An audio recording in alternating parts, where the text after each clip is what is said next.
The Rise of the Dawnstar, The Avalonia Chronicles, Book 2, written by Farah Oomerbhoy, narrated by Fiona Hardingham. Prologue. "Why is the girl still alive, Lucian?" asked a woman's voice from a shadowy corner. "I'm working on it, my queen." The Archmage of Avalonia swept into the darkened room, his black mage robes bordered with gold billowing around him as he walked. Broad-shouldered and regal in his bearing, he raised his right hand. The damp fireplace flared to life, warming the cold stone floor. The Queen of Iliador sat in a red velvet chair, staring into the flames that illuminated her heart-shaped face. The windows were shut against the cold air that had started blowing down from the north, and a dark mist swirled outside as the wind howled, racing through the kingdoms of Avalonia, heralding the coming of winter. "Then where is she?" Morgana snarled, rising slowly from her high-backed chair and turning to face the Archmage. Her obsidian hair was loose and tangled, and her emerald eyes were bloodshot. Lucian bowed and his eyes narrowed as he addressed Morgana. "We have no idea. It is proving impossible to find her with magic. As long as she wears the amulet of Orakin, I cannot determine her whereabouts." "Yes, I know, but surely there are other ways to find her." "Not with magic." "Then find her without magic," Morgana hissed. The Archmage's jaw tightened. "I have spies everywhere looking for the princess. The last we heard, she left the summer palace in the dark of night. That was days ago, but now she could be anywhere in the 7 kingdoms. Morgana clasped her hands together and started pacing in front of the fireplace. "She won't get far on a normal horse. At least she doesn't have the added advantage of a Pegasus anymore." Lucian coughed and looked down. Morgana's eyebrows rose. "What are you not telling me, Lucian?" "There was an incident in the ruins after you, left. My sources say the princess healed the Pegasus." "How is that possible? The Pegasus was dead. I saw it with my own eyes." Morgana paused as she assessed the Archmage. "Is her healing power so great?" "I believe it is. She has the blood of the immortal Fae running through her veins.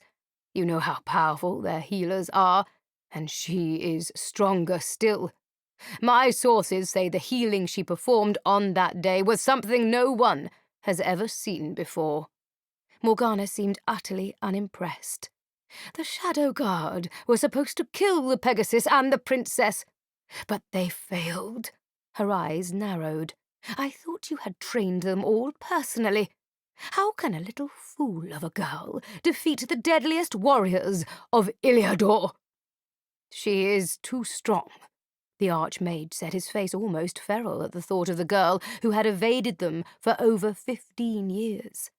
"The more she uses her magic, the more her power grows. There is no mage who can stand in her way now." "Rubbish!" The flames in the fireplace leapt and danced as Morgana's anger flared. "There is always a way." Lucian didn't blink an eye. "Whatever you say, my queen." She flashed him a glare. "And what news is there from Eldoran? Are you sure your sister and her husband know what they're doing?" Lucian nodded. "The Black Waters will take over the throne of Eldoran, as you have commanded. The plans are already set in motion." "That is not enough," Morgana snapped. "I want Prince Raphael dead as well.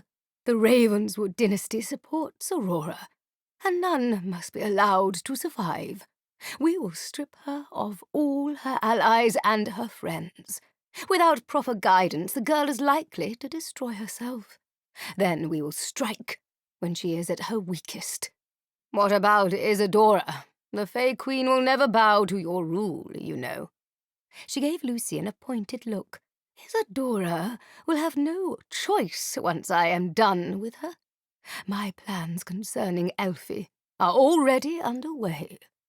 You just make sure Aurora never reaches her grandmother's kingdom." Lucian shook his head. "Forget her, Morgana." He came closer and put his hand on her shoulder. "She is weak and foolish. She doesn't have it in her to be queen. Like you said, she will eventually destroy herself. Concentrate on taking over the other kingdoms first. Once you are crowned High Queen of Avalonia, Aurora Firedrake will become a memory." "I want her dead, Lucian." Morgana moved away from him and turned to face the flames, dismissing the Archmage with a wave of her hand. "I should have called for the Drakkar assassins much earlier. They will find her and kill her, even if you can't." The Archmage's spine stiffened. "But, Your Majesty, the Drakkar are not to be trusted. They will extract a high price for this. Remember what happened after you hired them to kill Azarin." He paused and took a step closer, lowering the tone of his voice. "Morgana, let me find the girl. I will not fail. Just give me more time." The Queen turned back around to face him. "There is no more time, Lucian. The people have already heard she is alive. You told me yourself rebel factions have sprung up all over Iliador and are searching for her too. We must find her before those troublemakers who call themselves the Silver Swords do.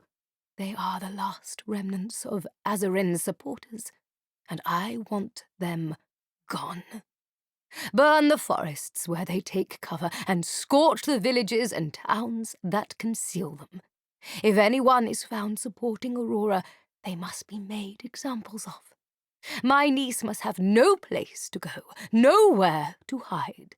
Then we will strike and make her wish she had never been born a Firedrake." The Archmage bowed, his eyes like shards of cold steel. "It will be done, my queen." "See that it is." Morgana gazed into the dancing fire. "If I want to become High Queen over all the 7 kingdoms, Aurora Firedrake must die." Chapter 1. The Journey Begins. I turned over in my bed of damp moss and fallen leaves as muted sunlight shone through the trees and woke me to another day. The earthy fragrances of the forest floor lingered as light on the dewdrops danced in the cool morning breeze, dazzling the woods with a myriad of colours, spectacular in the light of first dawn. The weather had become colder as winter drew near. I pulled my thin blanket snugly around me, not ready to get up just yet. Rafe was sitting on a large rock, his grey eyes intent as he sharpened his sword. I gazed at him, my eyes still half shut. He wore a plain white shirt with the top few buttons open, dark leather pants with his customary dagger strapped to his leg, and high boots. He smiled when he looked up and saw I was awake. "Happy birthday." He put down his sword and came to squat down beside me. His dark hair framed his chiselled jaw, and he looked exactly the same as when I had first seen him so many months ago in the dungeons of Oblek's gloomy castle. I smiled up at him, his big shadow blocking out the sun. "How did you know it was my birthday?" Even I didn't know the exact date. He chuckled. "Everyone in Iliador and beyond knows when your birthday is, Aurora.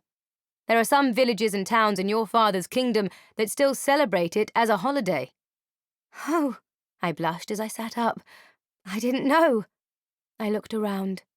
"Where's Cullen?" Rafe stood up.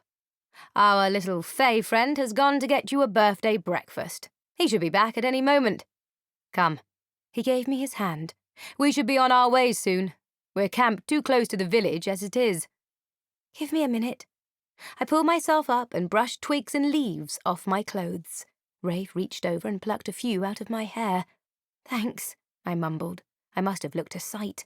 I washed my face in a pond nearby and gargled with water infused with mint leaves.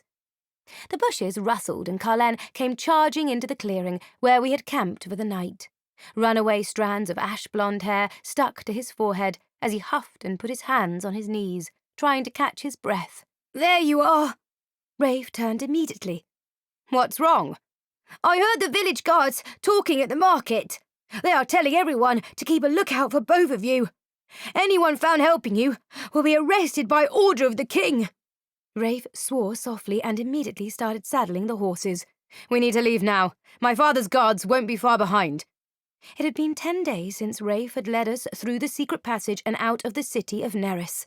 Resourceful as ever, he had procured 3 horses and led us without incident to the foot of the Sunrise Hills, farther east into the heart of the kingdom of Eldoran. Our journey took us along the Emerald Coast, and we slept outdoors, skirting small villages along the way. Many had cosy, comfortable inns beckoning us to stay and enjoy the quiet serenity of the little villages, but we didn't dare go inside for fear of being noticed. Most of the time, we hid in the woods, and only Carlen could go into the nearby farmhouses and village markets to buy food for us while we waited like criminals, hiding among the trees and living on the outskirts of civilization. Our pace was slow. We took back roads and hidden forest paths, constantly stopping and hiding from the guards that patrolled the main trade routes. Market wagons and farmers littered the narrow dirt roads, so we disguised ourselves as poor travellers, blending into the surrounding countryside. Rafe had carefully concealed his weapons under a worn brown cloak Carlen had procured for him at the last market we passed. At the end of the next day, we rode through the open gates of Roth, a little town not that different from those I had seen before in northern Eldoran. Small, unplanned streets and rickety wooden houses were crammed together at the edge of the forest that extended into the hills and loomed like dark shadows in the distance. We will stop here for the night. Rafe turned his horse into a cobbled alleyway that led into darkness. I spurred my horse forward and followed, passing cloaked figures who hurried through the streets, eager to get out of the chill. A biting wind had started blowing in from the north. I tried to maneuver my horse closer to Rafe's, but I could barely see a few feet ahead of me through the thick fog. What if we are recognized by someone? I clutched the reins with one hand and pulled my cloak tighter around me. Isn't it too risky? Keep your hood on, said Rafe. This is the only way to get the information we need. Once we have it, we will leave this town before anyone notices us. Are we meeting someone here? Rafe nodded. Marcus Gold. I've known him since I was a boy. He may be a shady character, but he's safe and avoids the authorities even better than we do.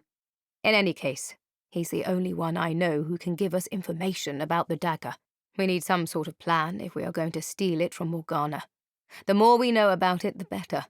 He spurred his horse forward. Follow me. We stopped in front of a tavern that desperately needed a fresh coat of paint and didn't look quite as inviting as the Dancing Daisy Inn, where we had stayed when we were passing through the town of Greystone on our way to the Academy of Magic at Avalon.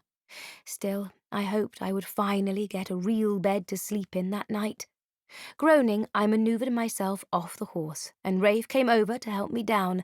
I was exhausted, and my thighs were chafed and aching from riding for what seemed like months.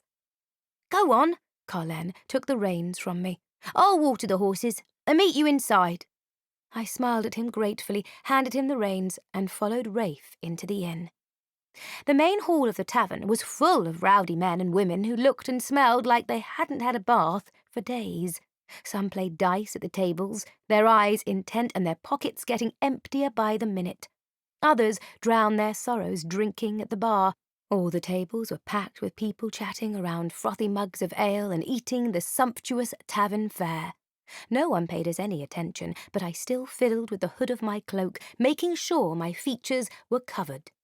The innkeeper passed by me with a huge wooden tray. The delicious smell of freshly baked bread reminded me I hadn't eaten a proper meal in days, and I was absolutely starving. Rafe moved toward the far end of the room, where a man was sitting at a table in the corner, his hood over his head. He spotted Rafe almost immediately and waved us over.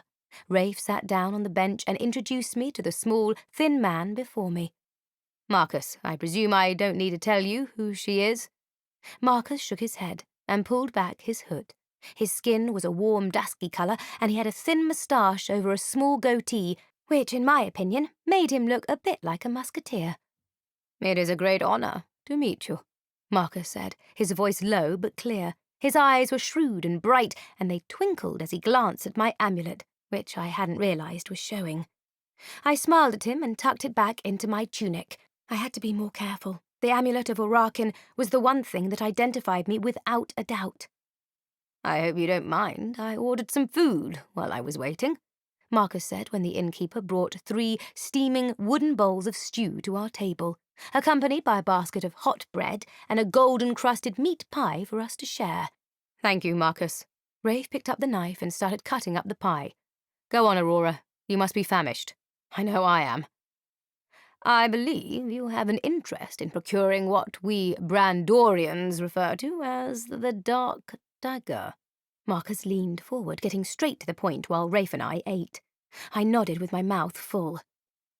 "We think Morgana has it, but we need to know more about how it works, and if the curse can be broken," Rafe elaborated. Marcus seemed to find this amusing, and smiled to himself before he answered. "You plan to break the demon curse of the Dagger of Dragath?" Rafe did not seem amused in the slightest. "That is why we are here, Marcus. Now, is there a way, or isn't there?" "There might be." Marcus rested his elbows on the table and propped his chin on his hands, fiddling with his wispy beard. I stopped eating. "And?" "I have no idea what it is. There is only one person who might know how it can be done." My face fell. This supposed expert didn't know how to deal with the Dagger of Dragath. "Who?" "Constantine Redgrave," Marcus replied. Rafe's eyebrows shot up. "But Constantine Redgrave is dead." "That's what everyone thinks," Marcus retorted, fiddling with his beard again. "I have seen him with my own eyes. Constantine Redgrave is still alive and living in exile in Brandor." I tried to remember my history lessons. "I read about him at the Academy of Avalon. He was Archmage during my grandfather's rule. Wasn't he?" "Yes," replied Rafe. "He was your grandfather's right-hand man, and loyal to your father. If he is still alive, he will definitely help us. He is the foremost authority on Dragath and demons. If anyone knows how to break the curse on the dagger, it's him. He was supposed to have died on the same day as your father, the day Morgana took over the throne of Iliador. He must have escaped the massacre at the Star Palace." Marcus nodded. "Redgrave knows the Star Palace at Nerenor like the back of his hand, and must have discovered a secret way out. If you intend to break into Morgana's palace and steal the dagger, you are going to need his help. I have heard he is working as the master mage of the Library of San Ria. He now goes by the name Diego Ramirez." "How do you know all this?" I was not completely sure if I should trust him blindly, though Rafe seemed to. "And why should I believe you?" "A short while ago, while I was out on a mission in San Ria, inside the Red Citadel, I overheard a conversation between Redgrave and Gabriel Silverthorn." I gasped, my hand flying to my mouth. "My granduncle?" Marcus nodded. "I heard Silverthorn call Redgrave by his real name. They mentioned you." "What were they saying about me?" Marcus shook his head. "I don't know. I only had a moment before I had to leave or risk getting caught." I stared down at my plate. I wasn't sure what to believe anymore. Uncle Gabriel had kept so many secrets from me, revealing only what he thought necessary. I knew he only wanted to help, and I was grateful, but it made it more difficult to believe what he said. It did sound like Marcus was telling the truth, though. What would he gain by making it up? "A word of advice, if I may." Marcus leaned forward and lowered his voice. "You must proceed with caution, Princess. The dagger of Dragath is an ancient and dangerous weapon, and I don't know how Morgana got her hands on it. But going near the dagger without the proper knowledge is like going into battle with a needle instead of a sword. Go to Brandor and meet the Master Mage before you go after the dagger. He will have the information you need. Only then will you have any chance of finding the dagger of Dragath, let alone breaking the curse." Carlen suddenly appeared and sat down beside me, his face instantly giving away his distress. I put my hand on his shoulder. "What happened?" Carlen's eyes were wide. "It's the town guards," I was rubbing down the horses at the stables, and I heard them talking about a fugitive who was supposed to be staying at the inn. Rafe pushed his food away and grabbed my hand, pulling me up with him.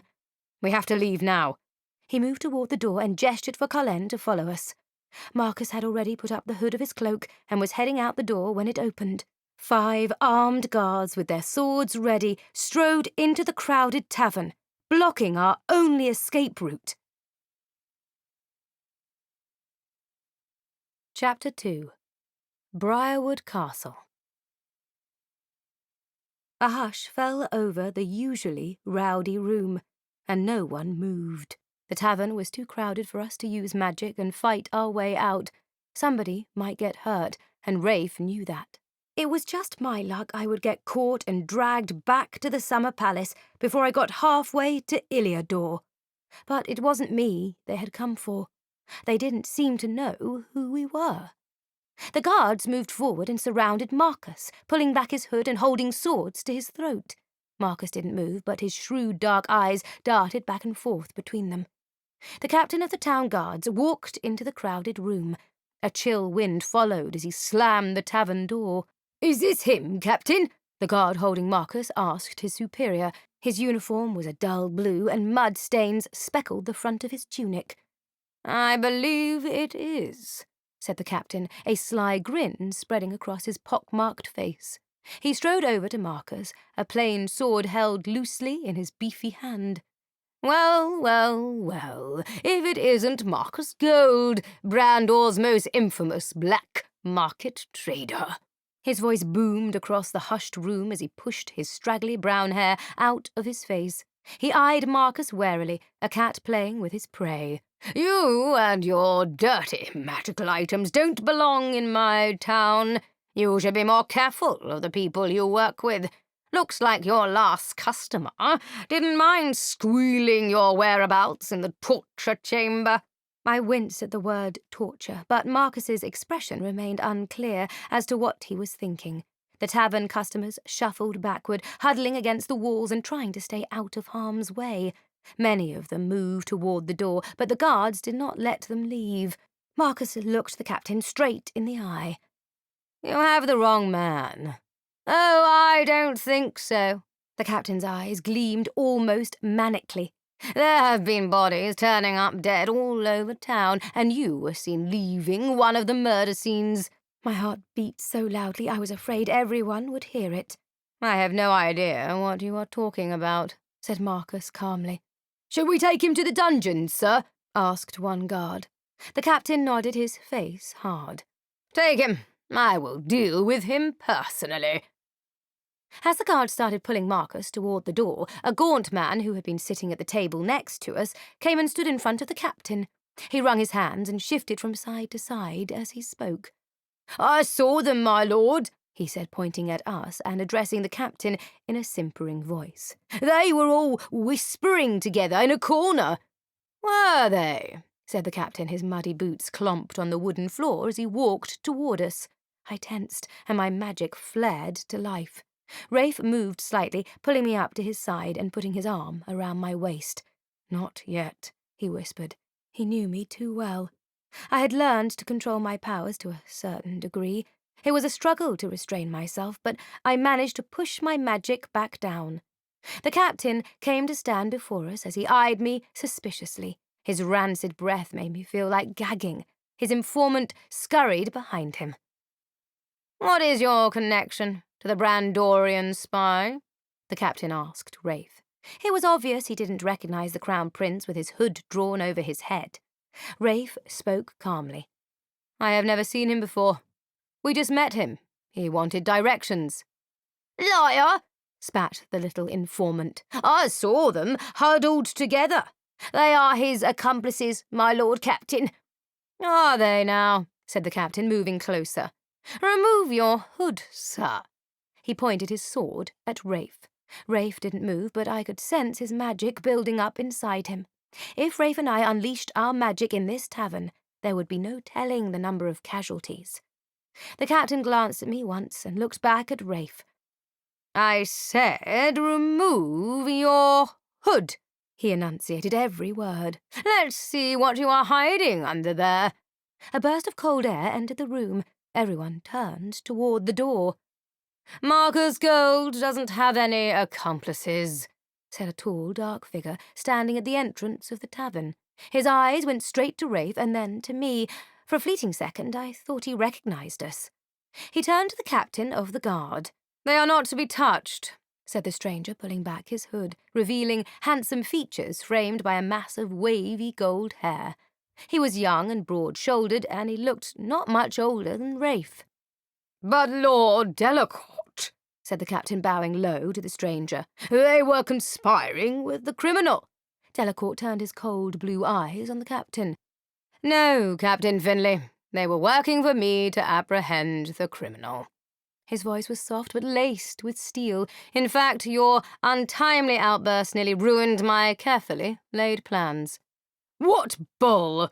the captain exclaimed. "Mind your tongue, Captain Finlay," said Lord Delacourt, his blue eyes narrowing to ice chips, "or it will be the last time you use it." He pushed back his fur-trimmed crimson cloak to reveal a gleaming sword at his waist.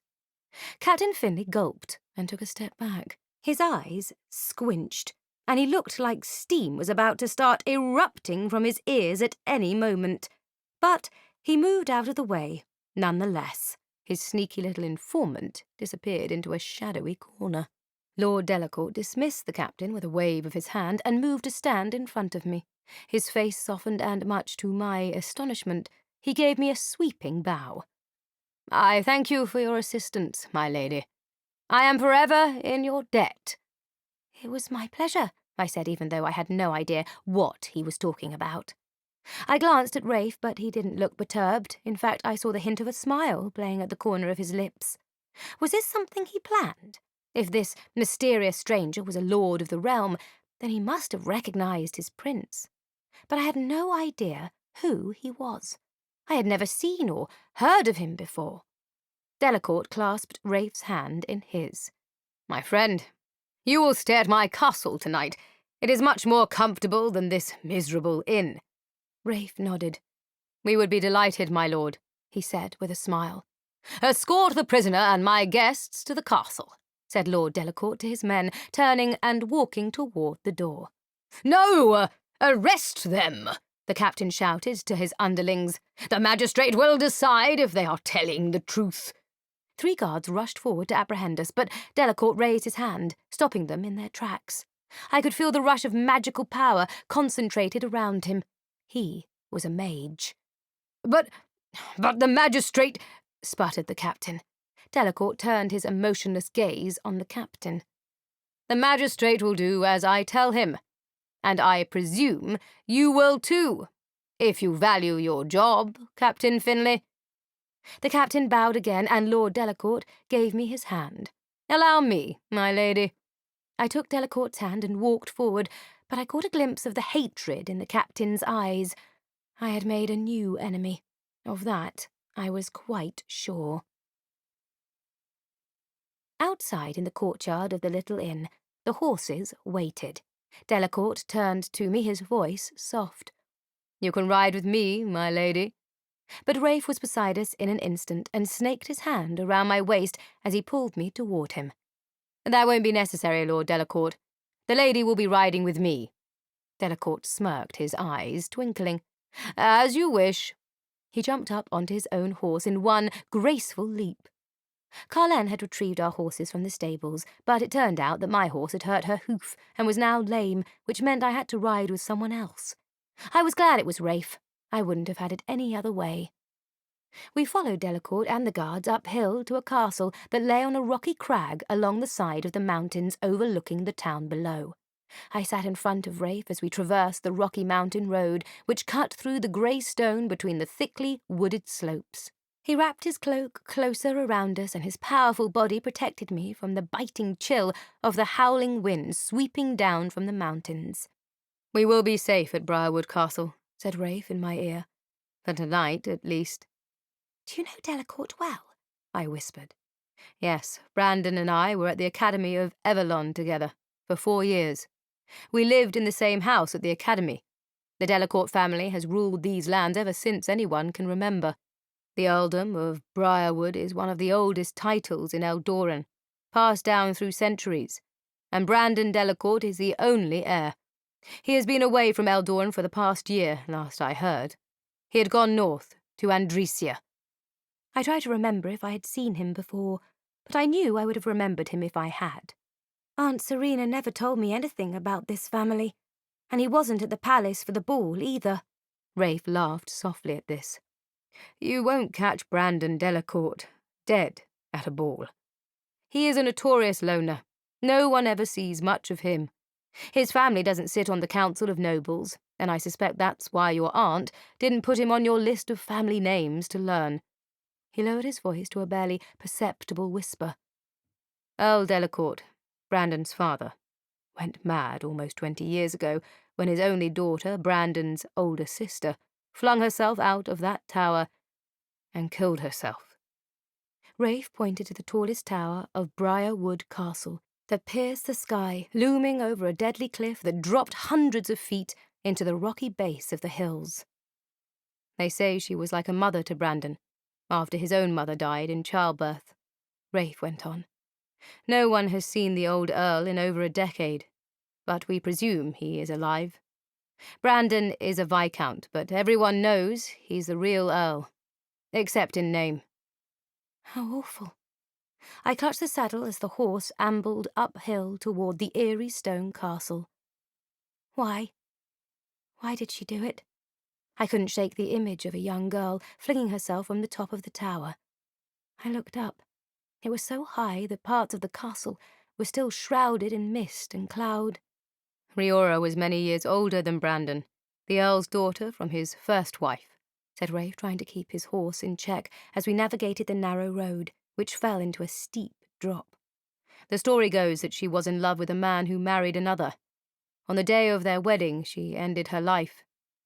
Tears welled in my eyes for the grief the poor girl must have felt, enough for her to end her own life over a lost love. I hoped I would never have to experience that sort of despair in my lifetime. So, who was the man? I asked Rafe, still wondering what kind of person caused the destruction of a whole family without a backward glance. Rafe shrugged. I don't know. I was too young at the time, and Brandon never speaks about it. He rode forward as I held on tight. Carlin had to fall behind as there was not much room to maneuver the horses. Stick to the left, Rafe called out to Carlin as a small path leading to the castle became narrower. Walls of jagged rock created a narrow pass we had to navigate before we came to the castle walls. Follow me. We rode through the massive gates and into the enormous outer courtyard of Briarwood Castle, where towering stone walls enclosed us in their shadows. Fur-clad guards walked the battlements, vigilant of anyone or anything approaching the mountain fortress. Grey towers speared the night sky, and the moon finally decided to peek out at us from behind low-hanging clouds, lighting up the castle in its ghostly glow. Grooms ran up to take their master's horse as Brandon Delacourt jumped off his steed and strode up the wide steps to the great wooden door of the castle. He stopped for a moment to address his servants. See that the rooms in the east wing are made ready for my guests. He pushed back the hood of his fur-lined cloak. I will see them shortly in the library. And the prisoner, my lord, said one guard. Brandon turned his cold gaze on the guard. I think you are acquainted with the lodgings for prisoners, soldier. His words were clipped. Put Mr. Gold in the dungeons. I will deal with him later. The frost of his orders hung in the air as the guards, servants, and grooms scurried off to do Lord Delacourt's bidding. Rafe gave me his hand, but this time I refused to let anyone help me down. I could get on and off a horse on my own. It was time I became more independent. Now that I was wearing my travelling clothes all the time, thick woolen leggings, a warm tunic, and high boots, I remembered how much more comfortable pants were, instead of running around the countryside in flowing dresses, which were extremely impractical for what I needed to do. My boots slipped on the frosty cobblestones as I stepped closer to speak privately with Rafe. What are they going to do to Marcus? I will talk to Brandon. I'm sure they have the wrong person. I know Marcus, and he is not a killer. A guard approached and asked us to follow him. "It's become too cold," said Carlen, rubbing his hands together and hopping about. "Come on, you two. For once, we will have some real food and a warm room to sleep in. Questing is not my favourite way to pass time. All you ever end up with is a very long and tedious journey." Rafe shook his head, and I laughed at Carlen as we followed the guard up the wide stone steps and into Briarwood Castle. Blending perfectly with the rock face, the stone castle was unfriendly and gloomy, its different parts connected by a maze of corridors spilling out from a big entrance hall. The guard lit a wooden torch and led us to a very long flight of steps.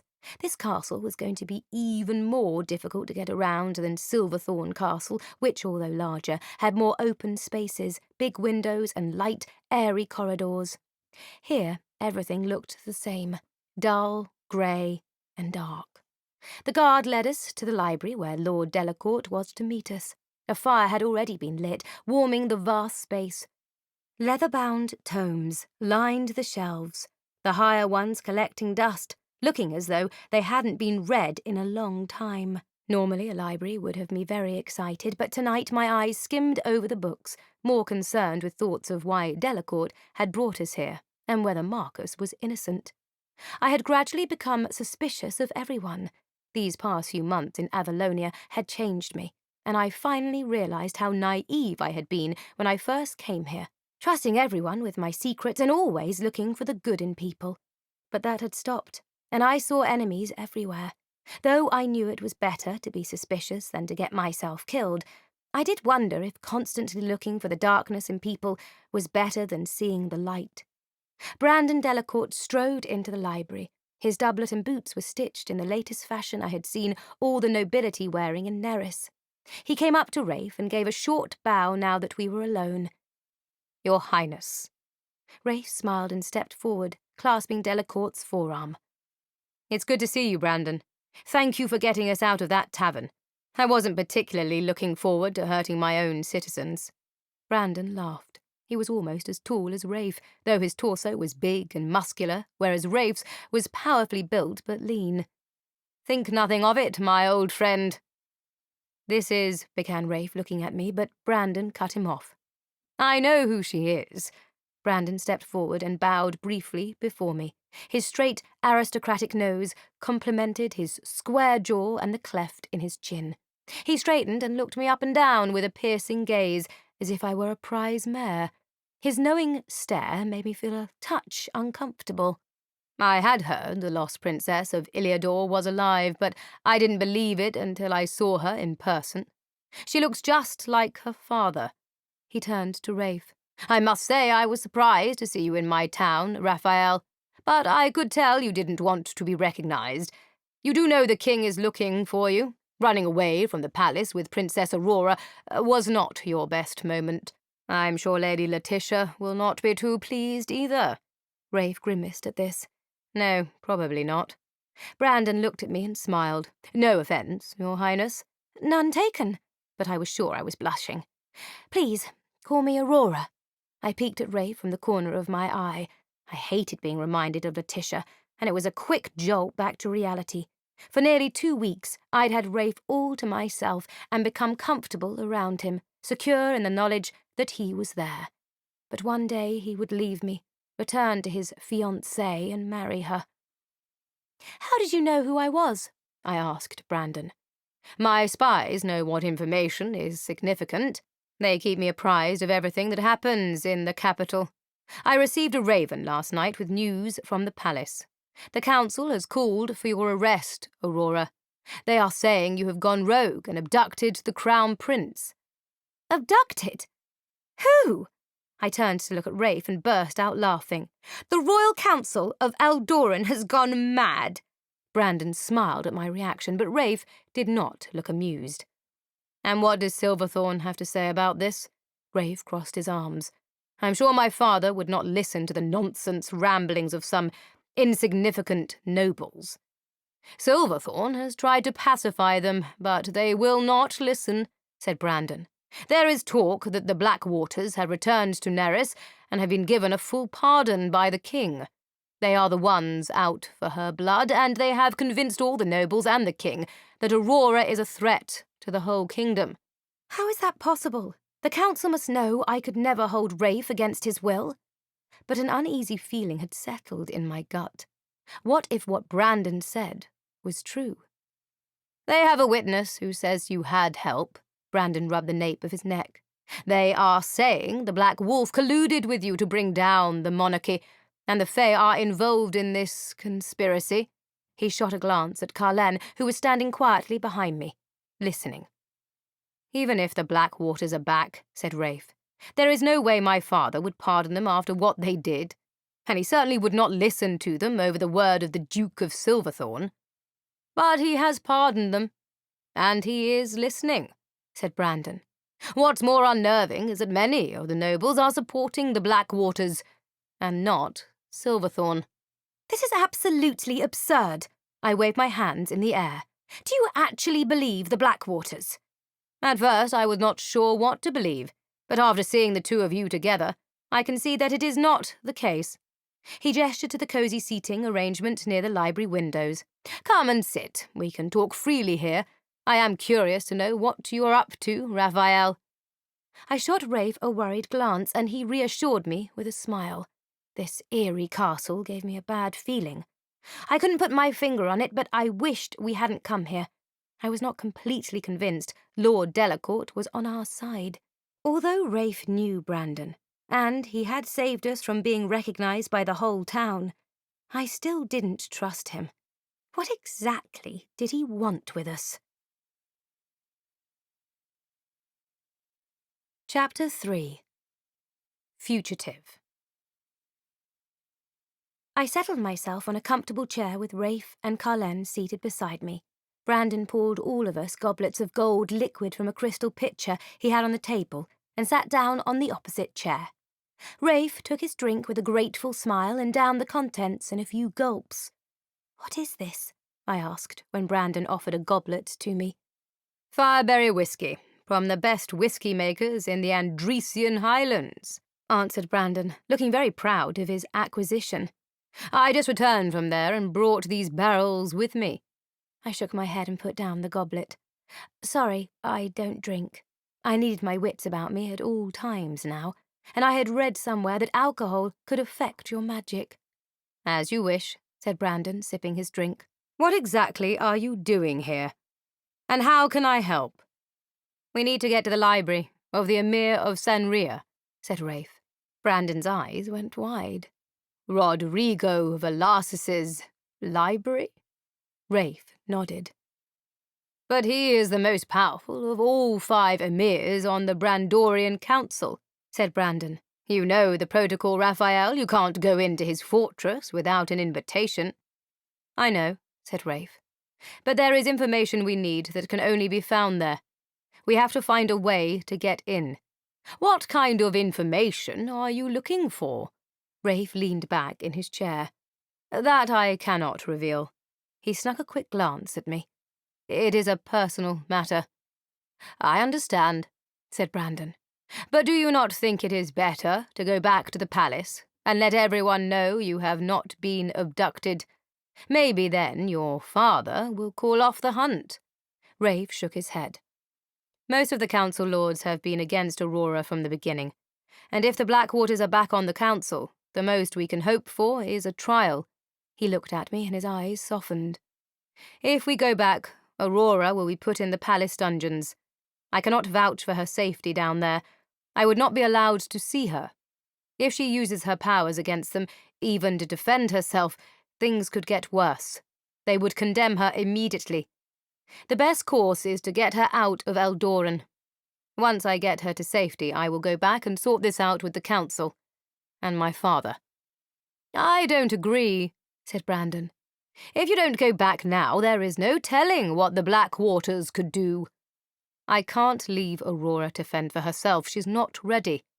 "I will take her to Brandor and protect her with my life." "You have my word, Raphael," Brandon said, glancing at me. "You must return to the palace. Without you, the Ravenswood dynasty will fall." "No," Rafe shook his head. Silverthorn will have to deal with the Blackwaters until I get back. I will see Aurora to safety myself."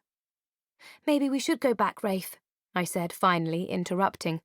"We could explain everything to the king, and I can go to Elfi with my granduncle, as originally planned." I looked down at my hands. I didn't want to be hunted like a criminal. Now I would be running from Morgana as well as the whole Eldorian Guard. What had I done? All I wanted was to get my mother back, and I had made things worse again. I may not always make the best decisions, but I do so with the best intentions. Rafe leaned forward and put his hand over mine. "I don't think that is the wisest course, Aurora. I didn't want to alarm you earlier, and neither did your granduncle. But—" He paused and looked at Carlene. "Carlene, tell her what you saw outside the palace." Carlene straightened, hesitating a little. He turned to me. "I didn't tell you this because my mother would hardly let me see you when you were recovering after your battle with Morgana and the Shadow Guard, and later your granduncle asked me to keep it to myself until you left for Elfi." My heartbeat quickened. "What is it, Carlene?" "There is unrest in Eldoran among the people. After we brought you back from the battle with Morgana and the Shadow Guard, the people of Neris gathered outside the palace, protesting and urging the king to send you back to Iliador. To Morgana." "But why?" This was unbelievable. "I defeated the Shadow Guard.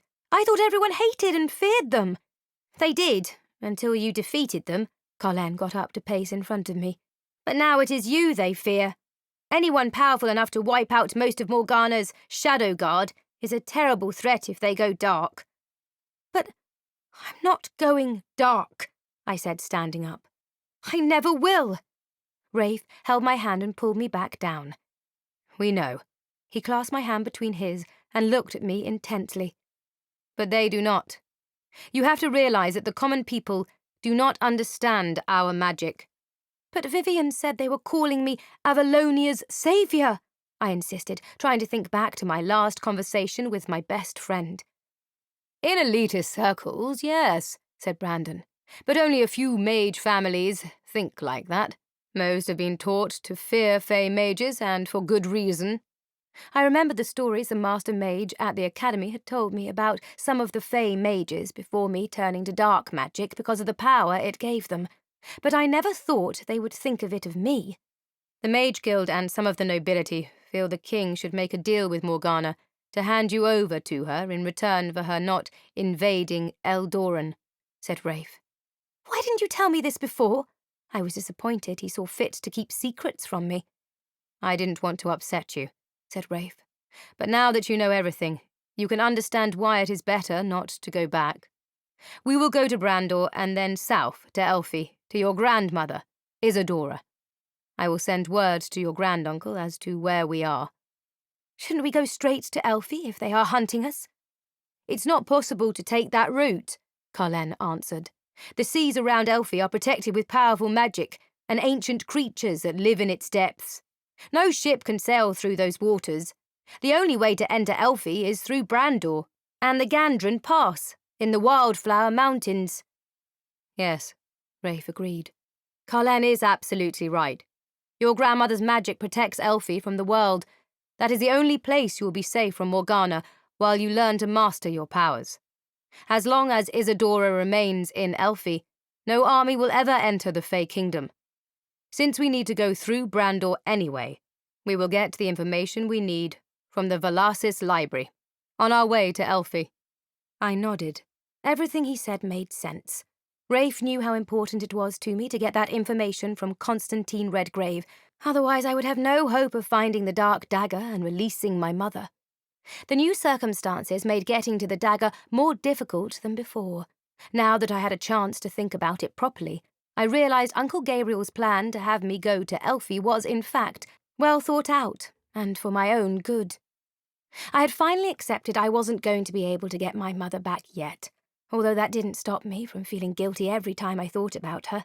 Knowing she had sacrificed herself to save me felt like a huge burden I had to repay. But getting myself killed before I gave myself a fighting chance was stupidity. Brandon stood up. I'm not sure exactly what you are up to, but I would still like to help. You have come at just the right time. I was about to leave for Colossus tomorrow to attend my cousin's wedding. Santino Velasquez will be there. He can get you to Brandor and into the Emir's fortress without anyone asking questions. Santino Velasquez, Rafe raised an eyebrow. The son of the Emir of Sanria. The very same, Brandon nodded. I know him well, and I can ask him to help us. Rafe poured himself more fireberry whiskey, took a swig and sat down. Then we will accompany you to Carlos, and you can introduce us to Santino. But how do you know he will help us? What if he turns us in? I asked. Brandon laughed, filling up his goblet as well. You don't have to worry. Santino Velasquez is a notorious privateer and trader. If he thinks the cargo is valuable enough, he will take you to the Sea of Shadows, if you wish it. But if he is the son of an Emir of Brandor, why would he help me? I was not convinced about the likelihood of receiving aid from a stranger. I have heard of Santino, said Rafe. He is known as the Pirate Prince, and even the most cutthroat pirates stay far away from him. But I have also heard he is a fair man, and the other emirs fear him. It might not be such a bad thing, having him on our side. Brandon nodded. Rafe is right. Santino is a deadly fighter and a shrewd man. He is the reason his father holds most of the power in Brandor. Santino is notorious for having an army of mercenaries and pirates loyal only to him, and the port city of Sanria is completely under his control. What about Marcus? I voiced my other concern. Brandon's face hardened. What about him? Why have you locked him up? Asked Rafe. You and I both know that he did not commit those murders. He may be a spy and a profiteer, but he is not a killer. Brandon rubbed his chin. He is a cheat, he said finally. He sold me a magical item that didn't work and then disappeared. That was a few years ago, and I swore if he ever came back I would not spare him. I heard he was in town, and I came to apprehend him myself. He paused and looked at me strangely. Looks like I got more than I bargained for. So if he agreed to give you your money back, would you let him go? Rafe inquired. Perhaps, Brandon answered. But he may know something about the killings. He is a spy, after all. Why are you so interested in him? Let me talk to Marcus. Rafe put down his goblet and got up from the chair. I will send for him. Brandon went over to the door and spoke to the guard standing outside. In a few minutes, Marcus Gold was brought into the room. Brandon waved his hand. Leave us. The guard promptly bowed and scurried out. Rafe stood beside Brandon. Marcus, if you cooperate with Lord Delacourt, we can clear this up immediately.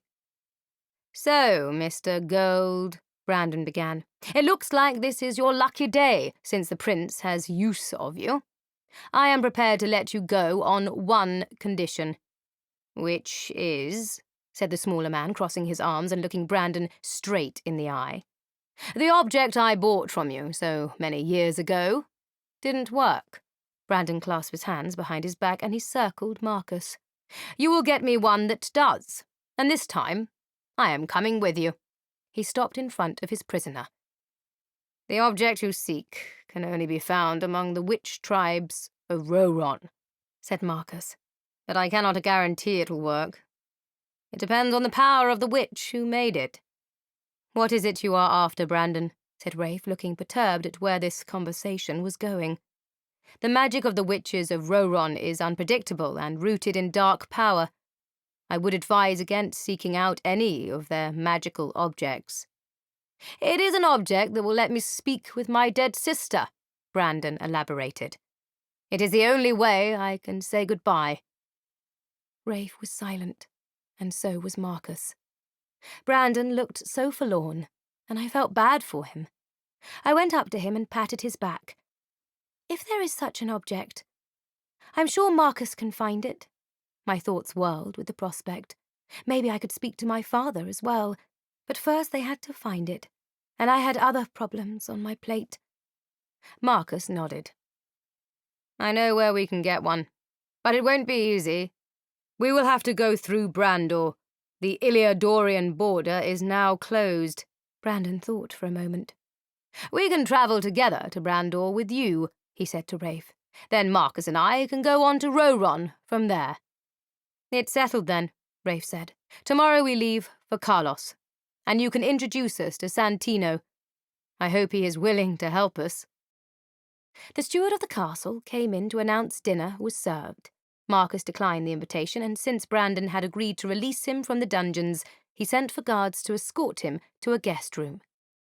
Brandon gave me his arm to lead me to dinner, and I took it, not wanting to be rude to our host. He had been hospitable, and it was good of him to warn us about what was happening in Neris. But I did think it was quite the coincidence he was travelling to Carlos at around the same time we were. I shook my head as if to shake off the silly thoughts that entered. Coincidences happened all the time, but my intuition kept telling me I was not wrong to be suspicious. The dining room was a large, high-ceilinged hall with intricately embroidered tapestries lining the cold stone walls. 4 places had been set at one end of the massive oak dining table, which was beautifully decorated with flowers and large silver candelabras. A fire crackled in the stone fireplace, and I was glad for it. Brandon held my chair as I sat down next to Carlen and opposite Rafe, facing the 3 large windows shut against the biting chill of the mountain air. Huge brass chandeliers hung from the rafters of the ceiling, generously lit with thousands of candles that warmed the room with their golden glow. Brandon took his place at the head of the table as white-gloved, liveried footmen stood in a line, each one holding a large platter topped with a silver-domed cloche to keep the food warm. Once we sat down, they came over to serve us one by one, opening the cloches with a flourish and revealing the delicacies underneath. Once we sat down, they came over to serve us one by one, opening the cloches with a flourish and revealing the delicacies underneath. Brandon looked amused at the portions I took on my plate, but I was so hungry and everything looked so good I couldn't resist. There was fig-glazed roast pork with a rich red wine sauce, a chicken and leek pie with a buttery crust, honey-roasted vegetables, roast venison wrapped with crispy bacon, honey cornbread, lemon curd tarts, and steamed treacle pudding with a honeycomb cream. Brandon raised an eyebrow when I asked for my 3rd helping of treacle pudding. Rafe, of course, was used to my appetite and seemed entertained by Brandon's expression when I polished off all the food. After dinner was done, Brandon walked us to our rooms himself, through long, draughty corridors to the east wing, as moonlight bathed the old stone castle in a spectral white sheen. I know you must be tired, and I won't keep you, he said, bowing to me at the door of my room. I will send your breakfast up to your room in the morning, so you can rest. Take your time getting ready. Rafe ignored Brandon. We will leave at daybreak, Aurora. The faster we get on that ship to Brandor, the better. As you wish, Your Highness, said Brandon, a wry smile playing at the corner of his mouth. Rafe's eyes narrowed. Brandon took my hand gently and brought it to his lips, his cerulean blue eyes never leaving mine. The journey to Carlos is not long, but I do look forward to getting to know you better, my lady. I could see Rafe scowl behind Brandon. Blushing, I gently pulled my hand away. Thank you, Brandon. Good night, Rafe, I said quickly and opened the door to my room. It was big and ornate, with a large wooden 4-poster bed hung with dark green velvet and trimmed with gold. There were only 2 windows, and they were shuttered. The castle, although warmed suitably by large stone fireplaces, had a very cold and dismal sense to it. It felt as if the rooms had never experienced any real warmth. There was a knock at the door. "Who is it?" I called out, whirling around. The door opened, and 2 young housemaids came in, along with 3 footmen who were carrying a large wooden tub. They set it down in the centre of the room and proceeded to fill it up. A bath. That would be perfect. It had been days since I'd had a real bath in a tub, with soap. The maids insisted on helping me undress. They put me in the hot tub and soaped me with a lavender-scented soap from head to toe, washing all the dust and dirt of the long journey out of my hair. The younger maid, who had soulful doe eyes under thick lashes, dressed me in a bright green robe and sat me down in front of the ornate dressing table, brushing my hair until it shone. How lovely you look, my lady. I was shocked when his lordship asked us to open this room and clean it. It hasn't been used for years. She put the brush down. Now, however, I can see why he wanted you in this special room. I turned to look at her, a sudden chill scuttling down my spine. Why, who did this room belong to? This was the room of our mistress, the Lady Aurora, madam, said the older maid, looking down her hooked nose at me as she adjusted the white cap tied under her sharp chin. Lord Delacourt's late sister. Orange and gold flames flickered and crackled in the fireplace, which had recently been lit with dry wood, and I wondered why Brandon had put me here. Wouldn't it have been easier to put me in smaller guest quarters? Sleeping in a dead woman's room that hadn't been used for over 20 years seemed too creepy. I thanked them, shrugging off the eerie feeling that had crept into the room. The maids had the tub cleared away just as another showed up with a little silver tray carrying a mug of warm vanilla milk topped with thick cream and dusted with cinnamon. Brandon was very generous, but what did he hope to gain by helping me? I left the candles burning and shot a fire strike at the fireplace to reinforce the flames, and the fire roared to life. At least I was next door to Rafe and Carlen's room. I was glad they were within shouting distance. I had a few sips of milk and lay down on the plush bed, covering myself to my chin and snuggling under the warm blankets. I stared at the opulent velvet canopy, elaborately embroidered with gold thread and woven to look like stars in the night sky, and realized I was right back where I started. I was a fugitive once again. Chapter 4. Masquerade. The journey to the seaside town of Carlos would take about 4 days. Brandon had given us new identities and clothes for the journey. I was grateful we decided to travel by coach and stop at well-kept inns along the way. My thighs ached from all the previous riding, and my bottom was terribly sore. I peeked out of my curtained window as the carriage rambled along the main road, lurching and bumping over stones as we passed overgrown woods, open fields, and small villages. Weary travellers ambled past, and farmers hurried back and forth with their wagons laden with produce to sell in the closest town. Rafe, Carlen, and Marcus rode beside the coach, disguised as guards, serving as our escort. I wished it were Rafe who sat beside me, instead of Brandon. While we travelled, Brandon proceeded to tell me more about the area, pointing out important historical sites and giving me more information about the kingdom of Eldoran. That one, Brandon pointed to the ruins of what once must have been a grand castle, was once the largest fortress in southern Eldoran. What happened to it? I scanned the charred structure that remained. They say it was burned to the ground over 2 decades ago by the Prince of the Night Court, a merciless high fae warrior who swept down from the sky and wreaked havoc on our kingdom. People in this area still talk about the Dark Prince and his fury and hatred toward the mages. Why did he do it? My voice was almost a whisper. Brandon shrugged. I have no idea, but he nearly shattered the fragile peace between our kingdoms. It was only because Isadora intervened that war between the mages and fae was averted. He paused and leaned back in his seat. Be careful of the fae, Aurora. Not all of them are like your friend Carlen. I have heard the royal court of Elfi is an evil place, full of backstabbing traitors and high fae who believe they are so much better than everyone else. Although their numbers have dwindled to near extinction, they still think they are the masters of this world. Your grandmother may be a good queen to her people, but she is known for her ruthlessness and cunning mind, not to mention her vast powers. I would not be so eager to go to Elfi, if I were you. I nodded, trying to assimilate all he had told me about the High Fae and my grandmother's kingdom.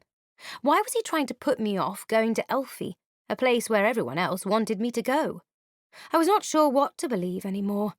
But I knew I would never forget the story he had told me of the ruthless Fey warrior who burned a whole castle and its inhabitants to the ground. An involuntary shiver darted down my spine. I hoped I would never have to meet the dreaded prince of the Night Court when I went to Elfi. On the last day of our journey, Brandon turned to me in the carriage. "I hope you don't find this too forward, Aurora. I would love to hear your story. I've heard bits and pieces, mostly rumours that have been spreading since people realised you were still alive. I want to hear what actually happened." I smiled at Brandon. He was sweet, and he did seem like a good friend who wanted to help. Still, there was something about him that disturbed me. I couldn't put my finger on what it was. I realised I had to be on my guard with everyone I met from now on. I had learned my lesson, and I was more careful with what I revealed, and to whom. I proceeded to tell him my story, leaving out big chunks of it, of course. I couldn't tell him about the Book of Abraxas and the keys, or about the dagger and my mother. Brandon listened intently and cursed the black waters under his breath at the very mention of Damien's name. "The black waters can never be trusted. They are snakes, all of them, each one worse than the next." I nodded. "I learned the hard way." I told him about Damien's betrayal. I had been such a fool thinking they couldn't possibly be so bad, that they were not truly evil. But I was so wrong. I wrapped my cloak tighter around me. Brandon had given me a warm green one lined with fur. It was very snug, but it was getting colder by the day. Even inside the coach, my fingers were frozen. I hid my hands under my cloak to try to keep them warm. How can the king pardon them after their treachery? "It does seem strange." Brandon leaned over to close the carriage window, which was ajar and letting in the chill. "But Devon Blackwater, Damien's father, is the king's cousin, his father's sister's son. They are family, after all, and next in line to the throne if anything happens to Raphael." "But surely the king will come to his senses soon, once Prince Raphael returns and tells him what actually happened." "I'm not so sure," said Brandon, crossing his arms. "I wouldn't underestimate the Blackwaters." "That's what Rafe always says." "So it's Rafe now, is it?" said Brandon with an amused chuckle. "I've seen the way you two look at each other. I suspect Prince Raphael has made another conquest." I sat up straighter and tried to look indignant. "What do you mean?" I knew what he meant, but I felt so stupid when he said it. "We are friends, that's all." "I meant no disrespect, Aurora, but I can see clearly that you are more than friends with the prince. A man does not leave his kingdom and family to go running after a girl if he doesn't have strong feelings for her. I've never seen him like this. His duty to his kingdom has always come first. Until now." He was just helping me with something. I was not eager to explain myself any more than I had to. "When I go to Elfi, he will return to Eldoran and marry Letitia." I tried to make myself sound like I didn't care, but I didn't think I succeeded. "Probably, but he is not thinking very clearly right now. Raphael's very presence is a danger to you. He is recognized throughout the land, and is much more conspicuous than you would be if you were traveling with someone else." "Like you?" I said bluntly. Brandon shrugged. "I am the likely candidate. I will make sure you get to Elfi safely. I give you my word. But you must be the one to tell Rafe to go back. If you don't do it now, he will lose his crown, and Morgana will be one step closer to becoming High Queen of all Avalonia." I looked down. He was right. I was being selfish. I wanted Rafe to stay with me as long as he could before he went back. But if he did, he might not have anything to go back to. Without Rafe, Brandon was the only other person who could get me to Elfi. No one else wanted anything to do with me. They wanted to lock me up and throw away the key. "I see you are besotted with him, however much you may try to hide it." Brandon didn't smile. "But there is no future for you with Raphael. He will never marry you." He looked away. "I know I shouldn't be telling you any of this, but he is one of my oldest friends. But I can't sit by and see such a wonderful girl get hurt by him again." "How many women has he been with?" Brandon gave me a half smile. Quite a few more than I can keep track of, I can tell you that. I thought he'd been betrothed to Letitia for years. That part is true, but it didn't stop Raphael from breaking hearts all the way from Andresia to Brandor. My face fell and Brandon shook his head. I am sorry, Aurora. I should not have overstepped my bounds. It is not my place to tell you or Raphael what to do. I can only give you advice on the matter, and I don't want him to know we had this conversation. I won't mention it. If you care for him, you must convince him to go back as soon as possible, Brandon added. I nodded, bearing myself further into my cloak and ending our talk. Brandon did seem very concerned about Rafe, and maybe he was being sincere about his eagerness to help me. But he didn't mind speaking negatively about one of his oldest friends, and I couldn't help wondering what Brandon's agenda was. I was going to have to be more careful around him. If he wanted me to trust him, he was going to have to prove himself first. On the 4th day of our journey, we reached Carlos, a big seaside town that lay farther east along the emerald coast of Eldoran. Autumn had come and gone, and fallen leaves in shades of gold and brown crunched beneath the horses' hooves. Although Carlos wasn't anywhere near as big as Neris, the capital city of Eldoran, I had read in my books at the academy that it was a big trading hub and shipping town. A cold November thunderstorm had washed clean the approaching winter air. The wheels of our carriage clattered over the cobblestones and splashed through muddy puddles as the coach lurched and jolted its way toward the docks. The smell of fish permeated the air with a thick stench, and the streets were crowded and bustling with merchants going about their daily business. Warehouses seemed to be stocked to full capacity, and traders from all parts of Avalonia were haggling and selling their wares at street corners and along the quay. Brandon pointed out 2 massive warships. We need to stay away from those, he said as our carriage rolled up the main cobbled avenue of the seaside town. They are part of the Royal Eldorian fleet posted here in Carlos. I looked out of the window, studying the area and the ships anchored in the bay. There were whalers from Andresia and small fishing boats from the villages and towns on the Eldorian coast. Some of the big ships were passenger schooners from Iliador, and many looked like merchant galleons, which Brandon explained were actually slave ships from the far eastern kingdoms of Brandor and Roron. I wondered which one belonged to the pirate prince, Santino Velasquez. I felt intrigued and a little apprehensive about meeting him. I hoped Brandon would manage to convince him to take us to Sanria. The customs guards here are more interested in making money than checking the cargo, Brandon informed me. Many a pirate enslaver has dealings with the people of Carlos. It is one of the major southern ports, and the main trade here is smuggling slaves and black market items from the far reaches of Avalonia. I'm sure Marcus will feel right at home. Finally, we stopped at a large, whitewashed inn. Brandon opened the door of the carriage, jumping out as I gazed up at the structure. Pretty wooden shutters opened out to a wonderful view of the azure-blue coast of the Stardust Sea. Wisteria cascaded down from every windowsill, and the roof was painted a beautiful powder blue, complementing the violet flowers. Brandon gave me his hand and helped me out of the carriage. My legs were stiff from sitting for so long, and my backside, although not quite so sore as it would be after riding, was still hurting after all the numerous bumps along the road from Roth to Carlos. Carlos was an interesting town, rising on one side of a hill and overlooking the vast coastline. All the streets connected to a main avenue, and a maze of houses and cobbled walkways led to the docks. Brandon got us rooms facing the ocean, and as I stood at my window, the crisp air of the afternoon breeze cleared my head. There was a wooden tub with fresh, warm water waiting for me in the centre of the room, and I removed my clothes, soaked my tired body, and washed off all the grime of the journey. I changed into a simple brown dress with long sleeves, then washed my pants, shirt, and doublet, hanging them on the chair to dry. They were the only other items of clothing I had carried with me. There was a knock on the door, and 2 footmen carried in a big chest, putting it down in the centre of the room.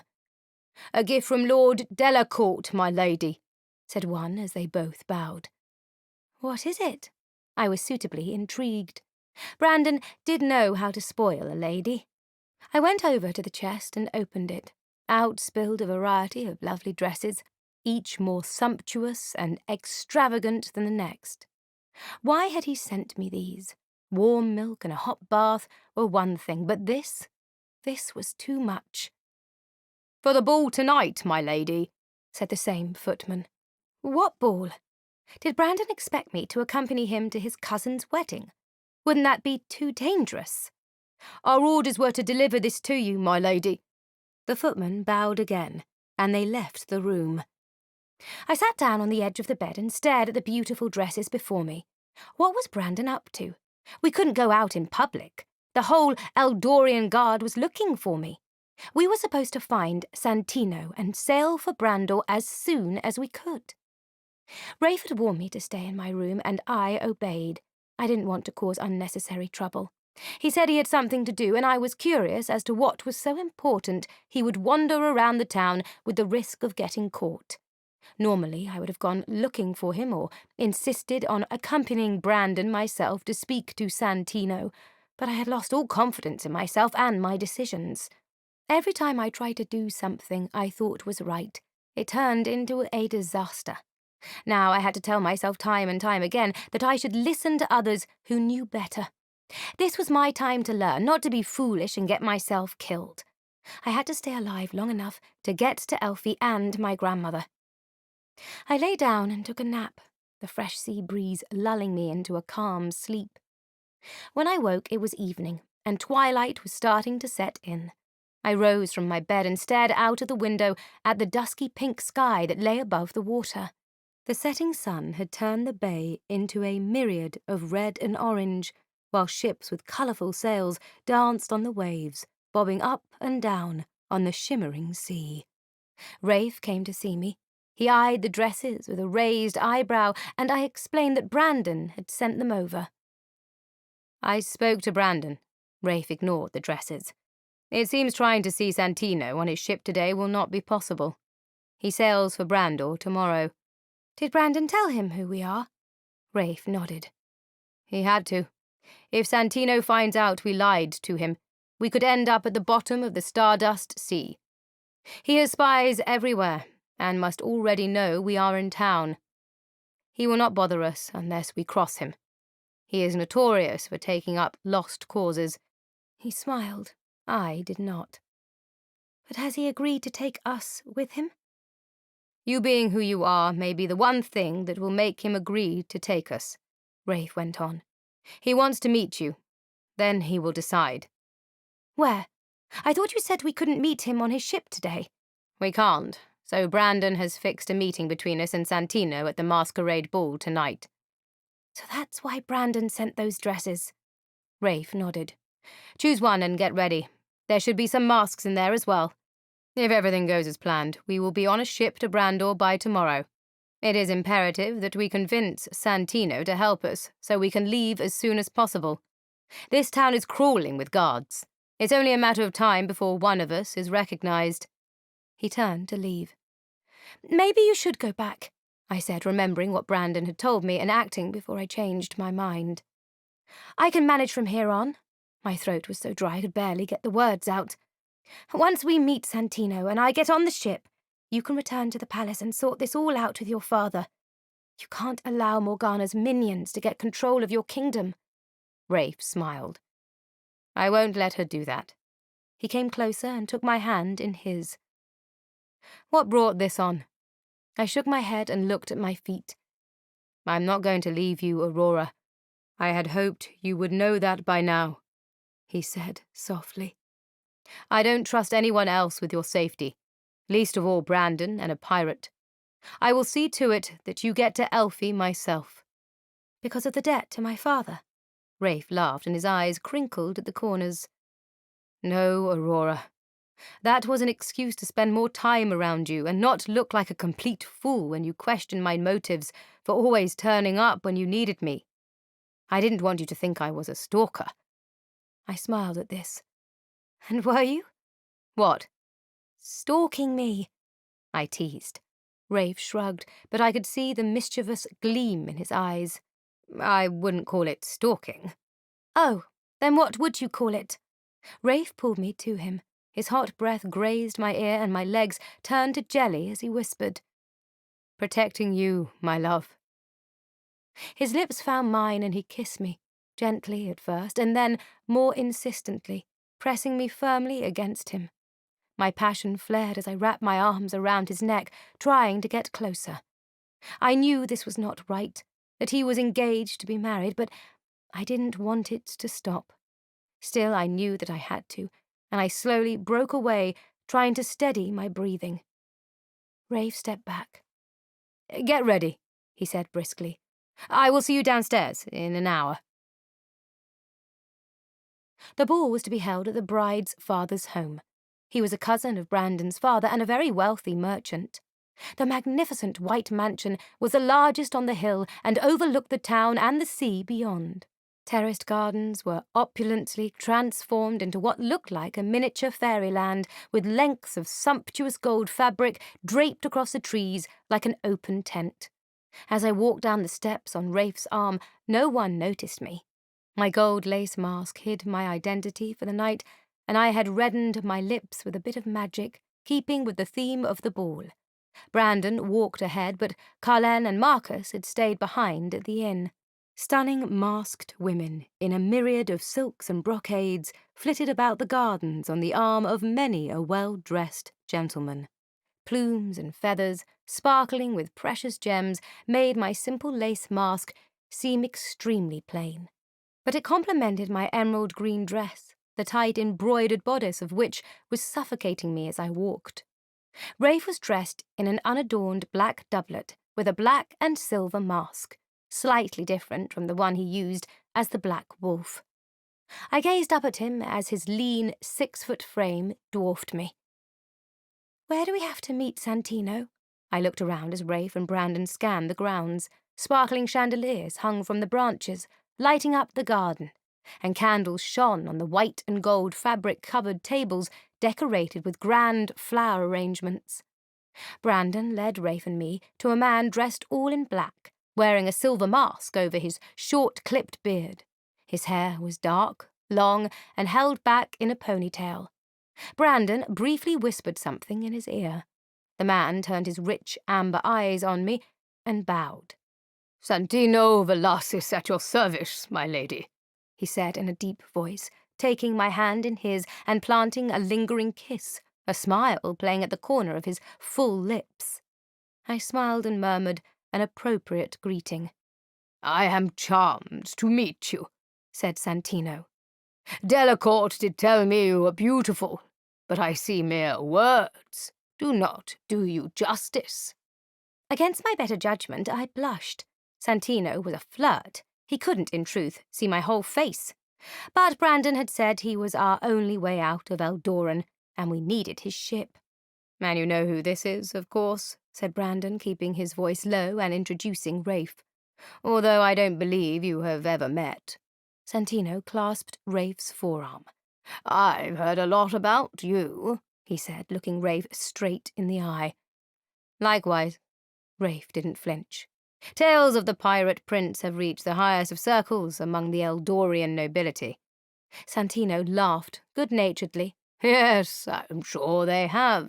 And tales of the Black Wolf have been circulating through Brandor for some time now, he added softly. Rafe raised an eyebrow. It looks like your spies have been keeping busy.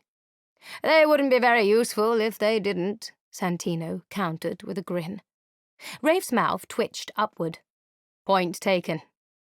A gorgeous olive-skinned woman wearing an extravagant maroon dress with a skirt so big it made her look like a birthday cake came up to Santino and caught his arm. Her hair was a rich burnished mahogany, and she wore a heavy gold tiara that screamed royalty. Santino, my darling brother, the woman declared, glancing at me briefly and settling her eyes on Rafe. Aren't you going to introduce me to your friends? She adjusted her mask, a feathery concoction of gold plumes studded liberally with ostentatious rubies. Rafe looked uncomfortable. Santino smirked. I believe you already know the young man before you, Katerina.